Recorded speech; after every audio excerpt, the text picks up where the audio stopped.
Bonjour à tous et bienvenue pour ce nouveau test. Aujourd'hui, on va parler de choses un peu différentes, mais toujours dans l'audio. On va parler enceinte monitoring. On va parler des enceintes que vous voyez là et surtout que vous verrez un peu mieux ici. Donc les Presonus Eris 3.5. La paire coûte 88 € à peu près, en tout cas c'est le prix auquel je l'ai acheté récemment. Vous avez le lien dans la description si vous voulez me soutenir et que vous êtes intéressé par le produit. Sachez aussi qu'à 115 € vous avez la version Bluetooth, et après il y a des versions plus chères en 4.5, j'imagine 4.5 pouces, et donc ce qui fait que j'ai remplacé mes vieilles enceintes Genius qui avaient 7 ans à 50 balles par ces enceintes monitoring qui sont des enceintes en plus de ça actives et vues comme les meilleures. Alors justement, je voulais un petit peu améliorer tout ça puisque je commence à améliorer tout le reste, et voir un petit peu ce que ça donnait en même temps et vous faire mon retour. Petite parenthèse aussi avant de commencer, ce sont des enceintes monitoring, donc à la base elles sont pensées pour ceux qui font de la production musicale, et merci Discord. Mais ce qui fait que ici en fait je voulais un petit peu ça, et le côté monitoring peut être aussi assez bien vu pour la musique, et justement, qu'est-ce que ça vaut? On voit ça tout de suite.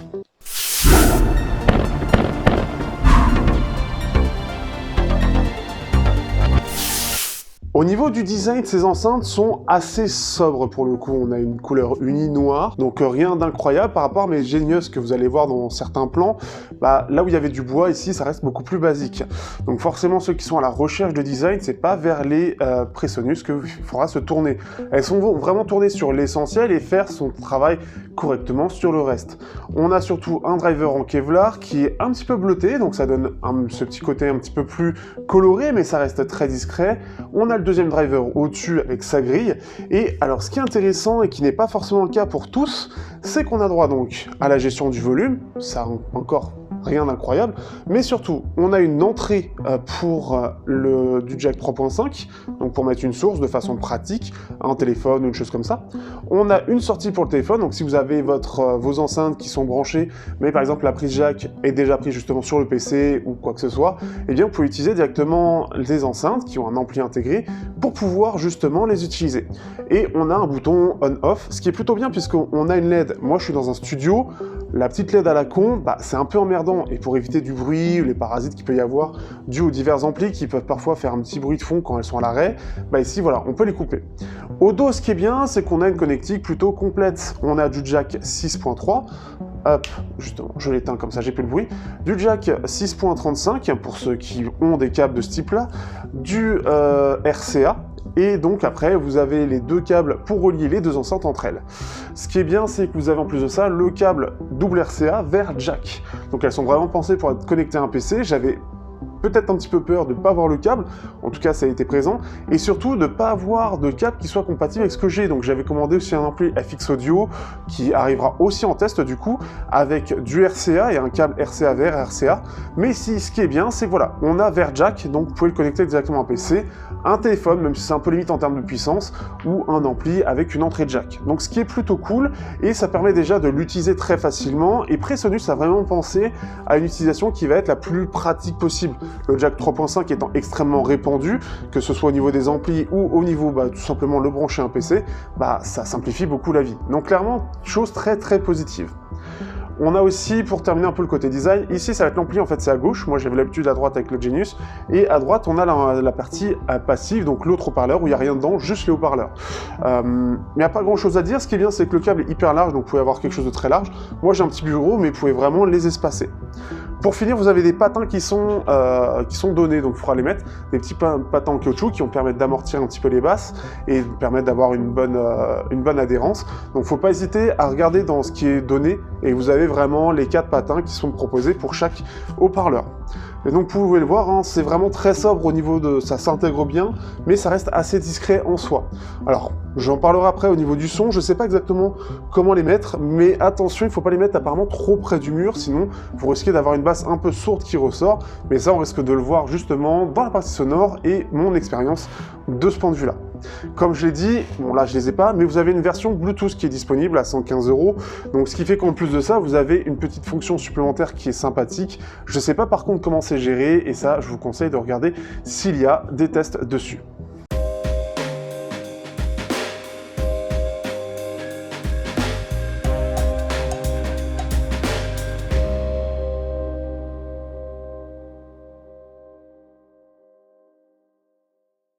Donc, au niveau du son, on a 2 drivers par haut-parleur, le driver principal en Kevlar et un tweeter, donc pour les hautes fréquences.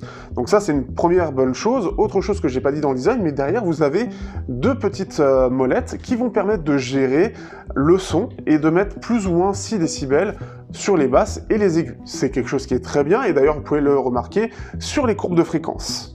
Parlons-en des courbes de fréquence, on est sur quelque chose qui est assez sympathique. Donc c'est des enceintes, comme je l'ai dit, de monitoring, mais elles sont pas complètement neutres non plus. On peut voir un boost dans les basses, dans les 100 Hz, on peut voir aussi dans les hauts médiums, et aussi dans les hautes fréquences. Donc ça, c'est une chose à retenir, elles sont pas totalement neutres. Après, à 100 €, forcément, on peut pas s'attendre à quelque chose d'aussi parfait, mais de ce que je sais, et c'est aussi pour ça que je les ai choisis, ce sont ceux avec le plus beau son, avec les drivers les plus techniques, apparemment les mieux maîtrisés, et tout simplement, ça semble faire un petit peu mal à la concurrence directe au même prix, et ça vaut un peu plus là-dessus. Alors peut-être parce que au niveau du design, ils ont moins fait, mais ce qui fait que le son est vraiment très joli. Ce qui est bien, et surtout par rapport à Made Genius, j'entends vraiment un son qui est beaucoup plus riche, beaucoup plus... Il y a beaucoup plus de choses, en fait, tout simplement. Ce qui fait que déjà, au niveau des basses, on a une basse qui va aller beaucoup plus bas. On ne voit pas forcément, mais on sent que sur certaines... alors, vous ne verrez pas forcément bien, mais on sent que ça commence déjà à avoir un peu d'impact dans les 70 Hz.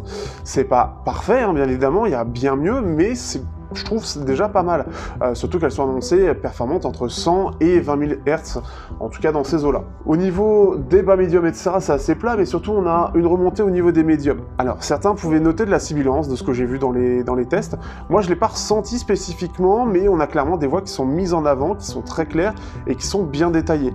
On a après derrière un autre pic qui fait au niveau de la brillance, quand on voit les courbes, qui elles vont apporter vraiment beaucoup de clarté aussi dans l'ensemble, ce qui fait qu'on a vraiment quelque chose qui est vraiment très, très clair dans l'ensemble et vraiment très agréable. Ce que j'ai remarqué surtout, c'est que vraiment on entend ce pic dans les 100 Hz. Clairement on entend ce boost, ce qui fait que ça peut être un peu trop, mais après on peut le régler, mais ce qui fait que ça les casse plutôt bien d'ailleurs, hein, les basses, c'est assez efficace, ce qui fait que quand vous êtes près d'un mur ou dans une petite pièce, vous voulez pas trop faire chez vos voisins, vous pouvez le baisser un petit peu de quelques décibels, histoire d'être un peu plus tranquille ou d'être un petit peu plus équilibré. Au niveau des aigus, donc comme j'ai dit, il y en a qui trouvent que c'est un poil sibilant. J'ai pas trouvé spécifiquement. On peut leur donner un petit peu plus de clarté. Moi, j'ai un petit peu l'habitude d'avoir un peu plus de clarté, donc j'avais tendance parfois à mettre un peu plus. Mais ce qui est bien, c'est qu'on peut les casser, pareil, c'est assez efficace, et avoir quelque chose qui soit un peu plus doux, pour ceux qui sont sensibles par rapport aux aigus, et on sent vraiment une réelle différence. Les médiums, eux, sont vraiment jolis, je trouve, ils sont vraiment détaillés, on a quelque chose qui s'exprime bien, et ce qui fait que dans l'ensemble, on a un rendu qui est vraiment, et il faut l'avouer, j'ai malheureusement pas assez de connaissances, mais avec tous les intra-casques que j'ai, qui est vraiment très joli. L'ensemble est très cohérent, très agréable à écouter, et j'ai pris vraiment mon pied, et c'est vraiment, et par rapport à mes anciennes enceintes, encore une fois, une grosse évolution que j'ai, et c'est un réel plaisir, parce qu'on a quelque chose, on entend bien les basses, on sent que il y a beaucoup d'ampleur, que ça s'exprime bien, on entend bien les voix, on a plein de petits détails qui ressortent, on a une scène qui est hyper large, du coup, alors ça va dépendre aussi de votre installation, forcément, et les aigus, bah voilà, moi je trouve que de base ils sont plutôt bien, on a une bonne clarté globale, on peut en mettre un peu plus mais pas trop, et ce qui fait que ça donne un côté vraiment plus fin en fait, ça donne cet effet là pour ceux que ça pourrait intéresser. Dans l'ensemble, voilà, je trouve qu'il va bien sur tous les styles, que ce soit sur du métal, que ce soit sur du classique, que ce soit sur du rap, sur de l'électro, il passe avec tout. C'est vraiment hyper polyvalent et je kiffe énormément. J'adore aussi énormément la wave music en ce moment, c'est vraiment mon gros trip, et ce qui fait que justement vous allez voir quelques extraits normalement que j'ai dû mettre un peu quelque part parce que comme je les place un peu au hasard de toute façon, et ça je pense que vous en serez douté, et bien ce qui fait qu'on a vraiment, on peut voir cette ampleur, cette grosse ampleur. D'ailleurs vraiment quand on met les basses à fond, ça se ressent tout de suite et on peut voir que ça a une énorme ampleur, donc c'est très intéressant, et je suis assez surpris de la qualité qu'on peut avoir pour 90 € en termes de qualité sonore, parce que j'ai clairement été très étonné, je m'attendais pas forcément aussi bien, et ce qui fait que je me pose vraiment la question de qu'est-ce que ça fait qu'on met le double de ce prix-là, parce que c'est déjà vraiment très très bien, et ce qui fait que pour ceux qui veulent faire de la production musicale, clairement vous pouvez vous éclater. D'ailleurs il y a une personne sur Twitter qui me suit maintenant, qui m'a dit clairement que ces enceintes-là, pour lui, c'est vraiment ce qu'il y a de mieux à ce prix-là. dans cette entrée de gamme. Donc ce qui fait que c'est vraiment très intéressant, que ce soit pour moi, pour ceux qui cherchent des enceintes qui font tout, parce que même sur des films, hein, je prends un pied incroyable, et c'est pour vous dire, alors au-delà du test, parce que je me suis beaucoup concentré dessus pour le test, j'ai ma barre de son qui est bon, certes une barre de son entrée de gamme, avec une belle TV 4K, mais je prends vraiment énormément mon pied à les écouter sur ces enceintes. Donc ce qui fait que, voilà, si vous cherchez des bonnes enceintes pas trop chères, c'est vraiment sympathique. Un dernier mot là-dessus aussi, c'est au niveau de la puissance. J'ai branché ça sur plusieurs choses. Actuellement, par exemple, ça fonctionne sur mon Zishan, qui est quand même bien puissant, qui peut aller jusqu'à du 400 mW, donc il charge sans problème, mais aussi mon petit Zishan UP4, qui est beaucoup plus modeste. Il va régler, il va gérer pas mal d'intra, mais ça reste du 90 mW en 3.5, ce qui est pas énorme. À fond, on peut quand même bien les alimenter, jusqu'à presque faire chier ses voisins. Clairement, j'ai pas ressenti de grosses limites, et j'ai tendance plus à me limiter par rapport à mes voisins que j'ai pas forcément envie de faire chier. Donc ce qui fait que c'est plutôt bien, et le fait que ce soit actif est plutôt agréable. Normalement, ce qui fait que sur le PC, ça devrait bien passer. En général, les cartes mères sont pas incroyables, mais la puissance reste tout à fait correcte, justement, pour pouvoir alimenter quand même des enceintes. Par contre, dernière chose, je les ai mis aussi sur la prise jack, parce que j'ai une console et un PC connectés sur cet écran-là, très sympathique au demeurant. J'en parle un jour dans un petit truc un peu plus hors sujet, mais ce qui fait que je l'ai mis dessus, et là forcément on est sur un écran de PC. Le jack, lui, c'est plus pour, allez vas-y mets tes petits trucs, voilà, vas-y démerde-toi, mais en général on va plus se concentrer sur quelque chose au niveau du PC.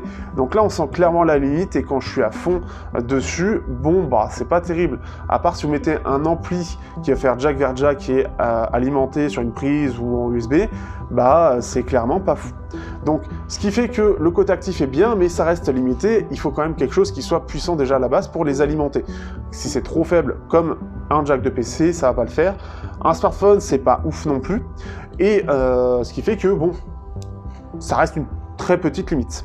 Donc vraiment très content et vraiment très performant, j'étais vraiment bluffé des performances. Tout dernier point, tant que j'y pense, on a donc, comme je l'ai dit au début, une petite sortie jack sur laquelle on peut brancher son téléphone. Voilà, pour ceux qui veulent écouter, qui veulent faire passer ça, donc après chacun son choix. Vous pouvez le brancher aussi via, comme j'ai dit, ce câble-là, mais ça manque un peu de puissance. Mais vous pouvez directement connecter vos écouteurs, si jamais justement vous voulez quelque chose de pratique, votre PC, moi mon PC est là-dessous, je veux brancher un casque facilement sans trop m'emmerder, sans devoir débrancher un câble qui est loin, ce genre de choses, eh bien je peux le brancher là. L'ampli est pas incroyable, je trouve, moi j'ai testé surtout sur des intras, il est pas incroyable. Par contre, ce qui est bien, c'est qu'on peut gérer pareil, la petite gestion des filtres fonctionne aussi sur cette prise jack 3.5 du coup, et ça va permettre surtout voilà, de brancher très facilement un casque, ce qui est extrêmement pratique et très rare. J'en ai vu très peu quand je faisais mes recherches, et je me suis dit que ce serait un bel ajout d'avoir en plus ça. Donc ce qui fait que c'est hyper cool, parce que du coup, on peut, voilà, vous êtes en train de jouer, vous avez quelqu'un à côté, et comme moi je suis dans un studio, bon ok, on va pas faire chier, hop, je branche mon casque, et hop, je suis tranquille. Je mets juste après ça va, normalement, si je dis pas de bêtises, ça coupe le son des haut-parleurs, donc ce qui fait que vous avez juste le son dans le casque. Donc c'est vraiment très très bien, et pour le coup, c'est très positif, ça donne un côté hyper polyvalent à ces enceintes, qui, pour moi, touchent autant des gens qui n'ont pas forcément de budget, qui veulent faire de la production musicale, du coup, que des gens qui veulent des très bonnes enceintes, vraiment pas chères, compactes pour que ce soit justement sur un bureau, et qui aient vraiment des très bonnes performances. Voilà. Et on va justement conclure sur ça avec donc ce que j'en pense globalement, mais vous l'aurez deviné.